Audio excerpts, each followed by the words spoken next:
Welcome to Microdose the Mind, where tiny doses create monumental shifts. We're your hosts, Brian Schwartz and Jeremy Wolf, and we're here to guide you through the fascinating world of microdosing, both in plant medicine and daily habits. Get ready to expand your mind and reshape your reality. Hello there, everyone. We are here and we are in for a wild ride, aren't we, Brian? We are, Jeremy. We are going to talk all about microdosing. And I think this is going to be an interesting experiment because you've been in this world, in this space for many, many years now. And you've also been practicing the art of microdosing now for some time. And I have been off and on, and I'm just now starting. So we're going to see a couple of perspectives here. We're going to see one from somebody who has kind of been in the game for a while, and then one from somebody who's really kind of entering the game. And we'll be able to see that juxtaposition between the experience of somebody that's been doing it for a while versus myself, who's kind of just getting into this. And I've had quite the interesting experience coming in. I've had a lot of stuff coming up internally. So I'm interested to get into this, but I want to lead off with you because you have more experience and knowledge in this space. Tell everybody a little bit about like microdosing psilocybin specifically. Sure, Jeremy. First of all, thank you for having me on the show. I'm really excited to be here. As you know, this path I'm on has changed my life tremendously and really just reevaluated me as a human being. And it's an honor to be here today to share my experience and wisdom and what I've personally noticed from taking, microdoses, and specifically, very small doses of magic mushrooms or psilocybin. Magical. And the first thing I want to say with any of this personal growth world, right? Any of the microdosing, the breath work, anything that we see, right, in our world right now, is not a quick fix. So I just want to put this out for listeners that, microdosing is a journey, right? It's a marathon. It's not a sprint. It requires work, right? Work on our part.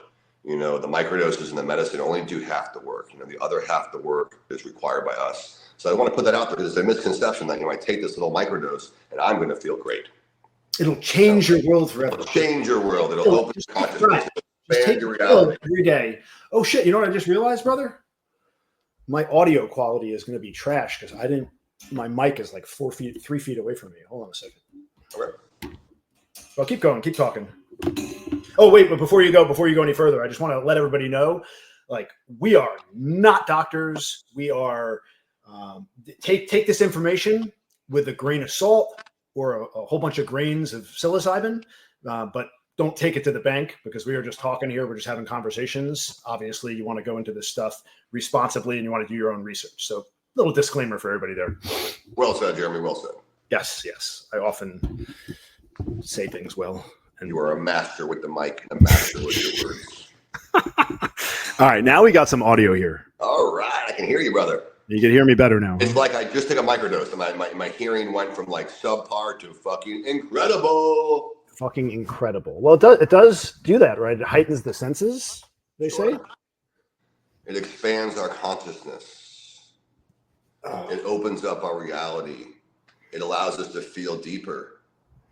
They allow us to see ourselves in a new microscope and a new lens. It creates awareness around ourselves and our world, right? What do mushrooms do? What's the purpose of mushrooms, right? Mushrooms eat the dead to birth life.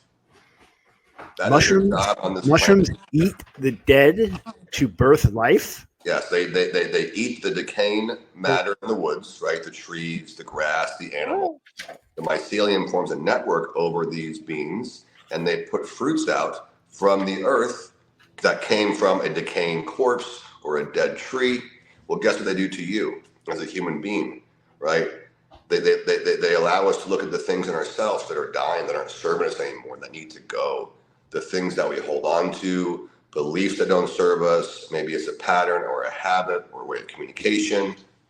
Microdosing can really shine a spotlight on everything in your life. But once again, it's a journey and you take small increments over time with consistency. Things slowly start to change as you do the work, right? But with everything in this world, taking the pill in the morning or eating the mushrooms or going to the breathwork event or going to the retreat or going to the ayahuasca ceremony is great and it will serve you. But guess what? The work happens at home. The work happens when you're by yourself, with your family, when you're with your thoughts, right? And what microdosing really does for me is it just allows me to have a little bigger awareness over my reality. Just a little heightened sense of awareness. And that's one of the things. I've tried this now, and we've been documenting this experience to some degree. Something's been coming up for me lately with the microdosing, and it's this theme of sickness, nausea. In the past, when I would microdose and I would feel that, I would just stop doing it and write it off as the mushroom is not mixing well with me for whatever reason. What I've come to realize, though, is that there's something internally with me that's coming up now that's making me sick from the mushroom, and it's not the mushroom's fault. It's something within me, and I'm really starting to look at that and reframe that thought process and that experience to try to work on things that are going on within me. If that makes sense. It makes perfect sense. Does it? Because it didn't sound like it made sense when I just said it, but it makes sense. Well, Jeremy, it makes sense. Jeremy Wolf, I'll call you my brother. Jeremy Wolf. Jeremy Wolf. It makes perfect sense, and once again, like my first question will be, first of all, we're not doctors, right? So when someone comes to me with this kind of response to microdosing, my first question is, have you gone to the doctor recently? How's your overall health, right? How's your diet? Your gut, right? Yeah, the gut health. The gut health, right? So serotonin is produced, right? 80% of our serotonin is produced in our gut, right? So gut health is one of the most important things that we can do to take care of ourselves, right? Now, that may or may not have anything to do with why you're nauseous at all. However, it's a good start, right? It's a good place to start. As a practitioner, as you a client, I would say, hey, have you had a checkup? When was your last physical, right? We'll talk about, lifestyle and wellness. And that's a good starting point, right? But I find that the microdoses will amplify whatever's going on in your world. So if you're feeling great, they can amplify feeling great, right? If you're sad and don't know why, they can amplify the sadness. If you have some underlying health issues or nausea, they can make it a little more pronounced. It'll get your attention, right? I always ask people, are you paying attention, right? Because if we're not paying attention, what are we doing?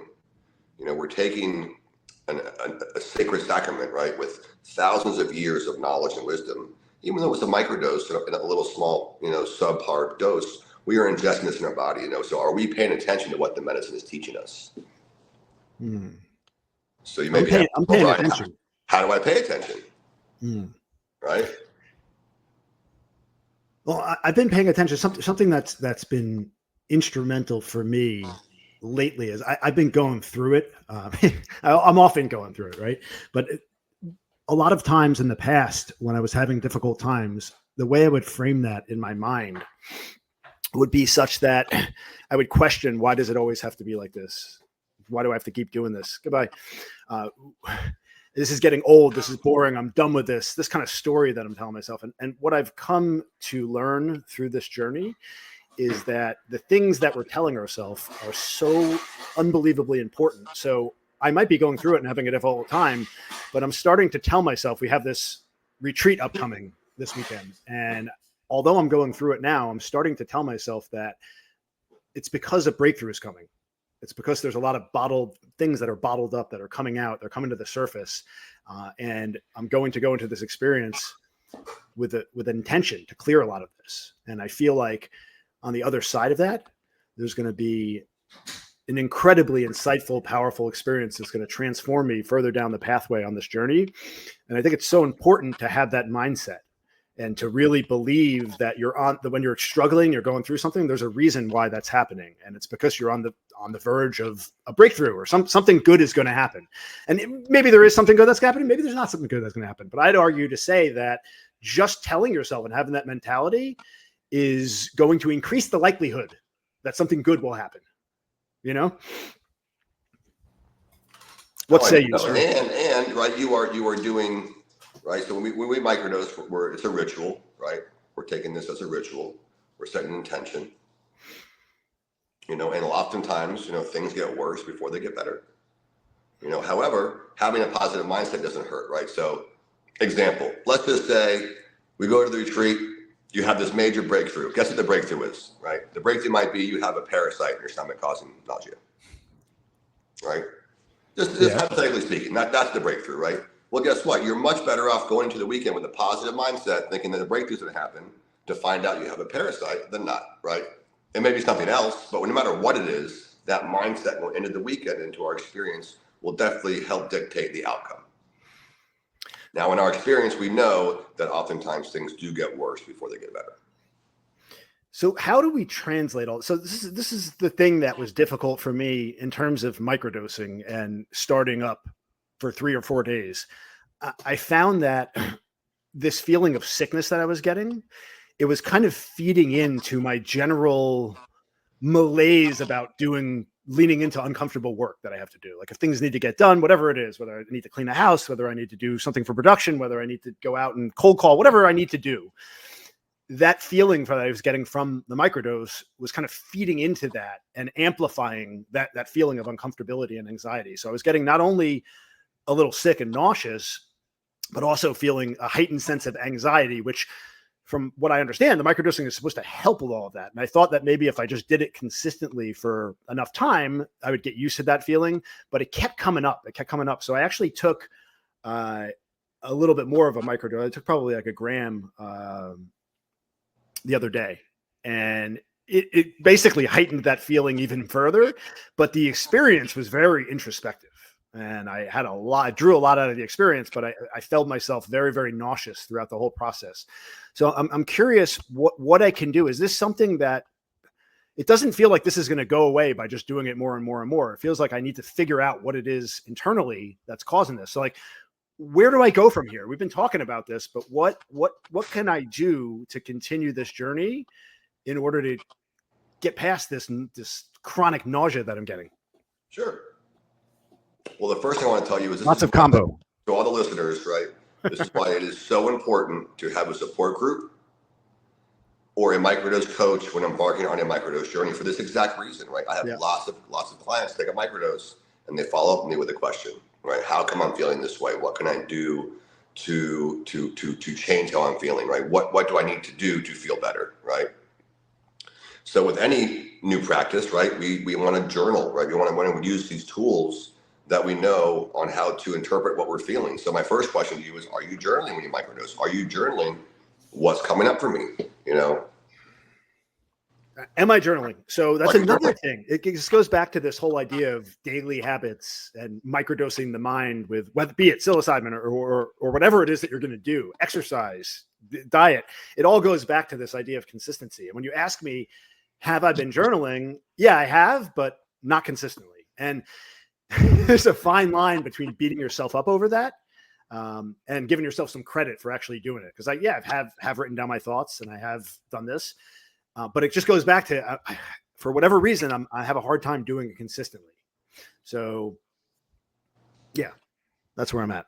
So that's my first thing I would ask you is what are you doing after the microdose? What are you doing to tap into yourself? Are you meditating? Are you journaling? Are you going to a support group? Are you going to see a therapist? Are you evaluating your diet? Are you looking at anything in your life that could possibly make you feel this way? Are you looking at that? Are you making small changes to see if you feel better? And that's a good place to start, right? I would start there. That being said, I can share with you a little experience about my own journey with microdosing and what I've noticed in myself when the anxiety comes up. So as we all know, last Thursday was Thanksgiving. Now a year ago, I recall going to my Thanksgiving dinner, and I had been microdosing, and I microdosed the day of the Thanksgiving dinner. And I recall a deep sense of anxiety and panic and fear upon going to my family's house for Thanksgiving. This was a year ago. In that moment, I did not know what was causing the anxiety. All I know is I did not feel well, right? So fast forward 1 year later, I go back to the same family dinner with the same people and the same food a year later to the date with the same microdose, and I felt great. I felt connected. I felt centered. I really enjoyed the time with my family. So I really sat back and I journaled and I meditated and I sat with this and I asked myself, what has changed since last year to this year, right? Well, in my journey, the anxiety was caused by a deep, deep feeling of grief and sadness for the family that I projected onto myself that I did not have. So at this point in time, I had some unhealed wounds in myself in regards to my family. And what the microdoses were trying to show me a year ago, it's like, hey man, you were holding on to some deep anger and sadness regarding your family and it's not serving you. Now it's been a journey and it's taken me a year really to heal this wound. But here we are a year later, and I can show up with my family and my loved ones, and there is no sense of impending doom. There's no anxiety. There's clarity. There's forgiveness. There's grace, and there's compassion with both them and myself. So that's just a small example of how the mushrooms were teaching me to feel. They're teaching me to look deep within myself and ask myself, what could possibly be causing this disconnect in myself? Because ultimately, when we're feeling disconnected or anxious or anything not aligned with our true self, there's something internally going on with us that we need to work through, which in turn will change the way our reality is projected for us. Does that make sense? It's always internal. You always must first look within. Look within what the issue is. But I wanted to push back on something you said, or not push back. I'm just kind of speaking here. How much of this dichotomy between the two Thanksgivings, where you had one experience with the microdose and another, how much of that do you contribute to the work you've done and the growth and development and all the plant medicine, all the journeys and everything that you're doing, versus just having a bad day, right? Like, it could have been the case in my mind that you went a year ago and you just were not doing well for whatever reason. Maybe your daughter gave you some issues. Maybe you were fighting with your girl, whatever that is that day. And then you went there and you were not feeling well mentally and you had a tough day. Fast forward a year, you were just feeling well. You were vibing, you were doing well. You went into your family and it was just a different experience. So like, how much would you contribute to the medicine and the work you've done versus just good day versus bad day? It's a great question. I think that for me and my own, and for this personal example, right after that Thanksgiving a year ago, I noticed the interaction with the family after the Thanksgiving, right, the week after, the month after, a similar feeling coming up. Okay, and I would go to a ceremony and pray about it and get lessons and downloads. I would go to my therapist and talk about it. And whatever avenue I went to, it came back to the same thing, is that I was holding on to anger and resentment. And there was a lot of grief that I had not felt around my family, around my father, around my mother, around my sister. Yeah. Maybe there was some resentments, based on how we were treated, when we were growing up. I really can't tell you the exact reason for it. All I know is that there was unhealed energies inside of me that needed to move, right? And most of the time when we're feeling anxious or angry, right, underneath that is some sadness and grief. Not always, but most of the time. So I'll tell you, like in the last year, I have grieved for almost a whole year, to be honest with you. And it took it took a good amount of time before I started to notice some relief. But I would continue with my microdoses. I would continue with my rituals. I would continue with my journaling, with sharing, with meditating. And slowly and surely, I started to feel better around my family. How long have you been microdosing for? So I had been microdosing on and off for about 6 years. Wow. So on and off. Elaborate further. You mean on and off? Do you take long periods of time off, or do you just take what does the regimen look like over that six-year period? When I first started microdosing, I was tapering off of antidepressants. Microdosing is an amazing tool for this as well. Once again, I'm not a doctor, so I would definitely recommend consulting with the physician before you decide to stop any medications. But when I first started the mushrooms and the microdosing, it was more of a 5 days a week, 2 off kind of protocol. So with mushrooms and microdosing, really any kind of ritual, right? You want to be consistent. So for me personally, my journey started with 5 days on, 2 off. As I began to feel better from coming off the prescriptions, I would change my regimen. So I can always change my dosing protocol based on what I have going on in my life at the time. The most important thing is consistency.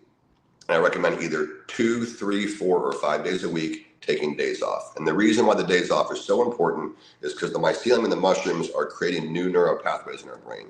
So it's very important to allow the medicine to leave our system to organically solidify those pathways. And once again, my schedule has varied throughout the years. Especially for me personally, right? I sit with lots of ayahuasca. I do lots of heavy, deep journeys, lots of microdoses. So when you do, my friend, that you do. Right. So in my case, personally, when I'm sitting with lots of other plant medicines, it's not so necessary for me to microdose daily because I'm receiving the benefits from these other medicines and from these larger doses.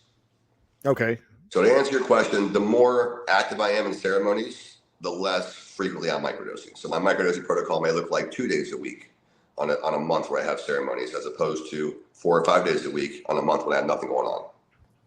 So are you basing all of this on just your own personal experience going through this process, or did you research before you created this regimen? Like, how do you know that when you're doing ceremonies, you don't need to take it as frequently because you have more in your system? Is that just a feel thing, or is that something that you actually researched? How did you arrive at that? All the above. A little combination. All the above. Yep. Combo mambo mix of everything. Combo mix everything. You know, I'll tell you that I definitely research a lot. I follow a lot of professionals and the experts in the field. I love listening to Paul Stamens. I believe Paul Stamens has an amazing viewpoint of microdosing. He has formulated the Stamens stack, which is a psilocybin microdose with vitamin B6 and niacin. So the combination works synergistically together. So once again, I want to say, right, other mushrooms work wonderful with magic mushrooms. So it helps to take an adaptogen mushroom complex. Like a lion's mane, one of those herbal supplement mushrooms that you take in the morning. Exactly. Mushrooms. You know, but I'll tell you though, and I'm sitting there thinking about, you know, the benefits I've received from microdosing specifically, and the first thing I want to say is it helps to turn my life into a ritual. Right. And I think rituals are so important. Rituals, right? The very first ritual for mankind was when? The first ritual for mankind? First ritual for mankind. I don't know. Tell me. Okay. So I will tell you. Please do. Way back in the day, man would wake up and the sun would rise. Man was grateful and thankful. The sun shined all day. And then what happens to the sun at night? It goes away. Goes away. So what did mankind start from day one? A ritual, praying to the sun gods. To come back. Praying for the sun to rise. Please return to us. Right, so that involves a ritual, consistency, faith, prayer, right? Trust in the universe, trust in ourselves. And every day the sun would rise. Right, so this is how the very first ritual became. And this is actually how shamanism started, because shamanism is based on rituals. Right, and this whole neo-shamanistic movement, which is bringing microdosing and all the other wonderful plant medicines and things we're seeing in our world today, it's based on an ancient practice that starts with rituals, right? And the basis for ritual is what? It's trust, it's faith, and it's action, right? So we have to trust in what we're doing, we have to have faith in the outcome, and we have to take the action. You know, and I think when we speak about your own journey and my journey, that where we fall short is on the action. Right, and there's no one to blame except us. It's not the mushroom's fault, right? It's not creator's fault. It's our fault. So as I'm speaking to you, maybe the mushrooms are telling you to take more action. I don't know, right? But I know that's been a consistent thing in our conversations. Is, man, Brian, I know I need to do X, Y, Z to feel great, but I just can't do it. Right? I just can't do it. Right? Interesting. You're talking about these rituals. And I'm going to go down a rabbit hole here just because it came in my mind. How much, it's like the example of praying to the sun to return, which is silly on its face because we know now what we know. How is there a distinction in your mind between rituals that aren't supported by science, if you will, that are just faith-based, and then those that are actually supported? It's like there seems to be a lot of value in having rituals surrounding things that are unknown, right? But I guess as long as you're not hurting anybody else and it's helping you, it shouldn't really matter what you're doing, right? Exactly. Did that all make sense? It makes perfect sense. I mean, let's talk about right, we talk about, you know, microdosing the mind. We talk about making small adjustments in our daily life to lead big results, right? So let's just talk about, for example, the ritual of, say, going to the gym, right? Go to the gym. Now, you and I both know that when we start going to the gym consistently, we start feeling better, right? But it takes consistency and small efforts and moments of faith and trust and action, right? We trust that if we go to the gym, we're going to feel better. We have faith in our ability to go to the gym and do what we need to do to feel better. And we also take the action, which makes us feel better. Okay. Yeah. Well, that's just obviously right. That's actually supported by science. We know, everybody knows that exercising is great, but what I was talking about was, let's say you have a ritual where you take a pillow and you draw a face on it. And every morning you put the pillow on the bed and you have a conversation with the pillow and you let out a bunch of anger. Like, that could seem like crazy towns, but if that actually helps you, mentally? Is that something that we should be occupying our time with? That's what I'm talking about. Well, I think it's a balance, right? And my first question is, do you feel better after smacking the pillow? I don't know. I've never do more of what feels good. More of what feels good, as long as it's not hurting anyone else, right? Or anybody else, And I hear you, and it's definitely a topic of debate on what is science and what is not science, and where does the two meet, And I think this is where the faith comes in, right? This is where the faith comes in and the trust. Well, I don't have the answers for everybody, right? We all have to find our own answers. Of course. The reason why I bring that up, and I use an extreme example like that, is because as I feel like I have one foot in the door and one out the door when it comes to the life that you're leading, right? This whole ceremony space and this whole process. Every time I enter into it, because I'm so plugged into like Western culture and society and productivity and everything in my main life, every time I enter into the space, there's always this feeling of uncomfortability. And there's always this, whether I go to an ayahuasca ceremony or even the retreat that we're going to, I get there and it feels uncomfortable and it feels off. But then undoubtedly by the end of the experience, I always feel like a huge weight is lifted and I feel better. But then you talk about things like the spirit world, and we talk about these different things that happen that I'm very skeptical of. And I have a hard time just buying into all of this whole cloth without having like evidence to support it. And I'm constantly torn between these two worlds, if you will. Part of me wants to just dive in with both feet, or dive in head first, just like you did, and just make this my life's work. But the other part of me realizes that I also need to do something to build wealth and income and all that stuff. And the life that you've chosen is not so easy to generate income and wealth around, because it's all about personal growth development. And so I'm kind of torn between these two spaces.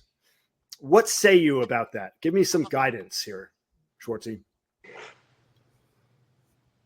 First of all, I want to say it makes sense that you feel torn between these two spaces. There are two completely different realities, completely different spaces, completely different ways of being and living and showing up for yourself in the world.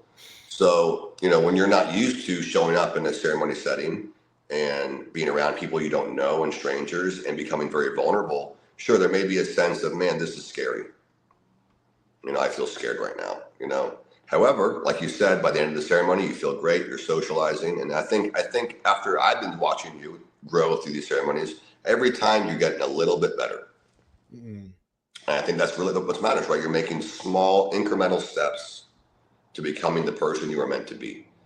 And who are you meant to be? You're meant to be comfortable in your own skin. That's who you're meant to be.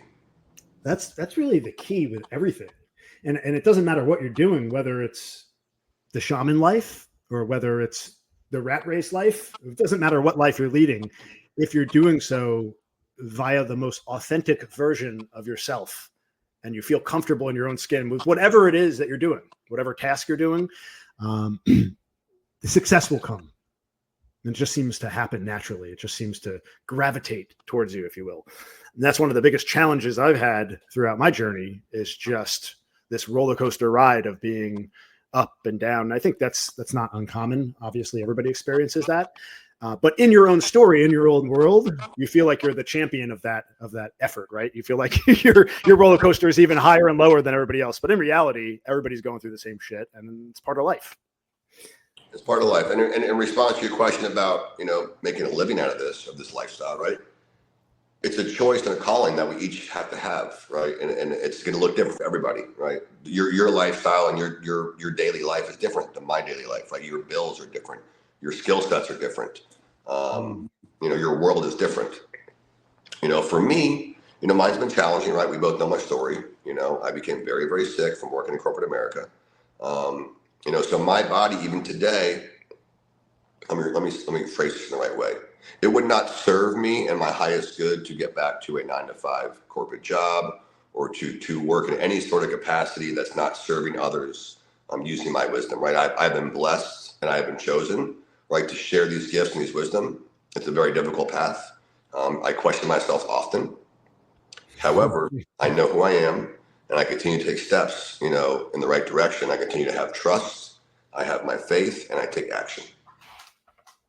And I don't know what tomorrow's going to bring, Jeremy, but today I'm going to keep doing what I'm doing. It feels good. Well, here's how I know that you're onto something with this, and the people that have led the lifestyle you're leading are onto it. And it's this, and you can call it having a buzz or a high from the experience, but every fucking time we go on a retreat, specifically the retreats, also with some of the ceremonies we do, but when we get done with that experience, we have this feeling, deep down, visceral feeling inside of us that's like, more people need to experience what this is. And it's you can't just bottle it up and then tell people about it, right? It's something like you almost want to like, you want to bottle up the experience and actually feed people some of the actual experience. I want to give you a taste of it so you can see what it's like and see how powerful of an experience it is. Then the trick becomes, well, how do you proselytize that experience? Are you still with me, Brian? Uh-oh, we lost you, brother. How do we get this back? Only me will get you down. So we were talking about, here he comes. He's coming back. No?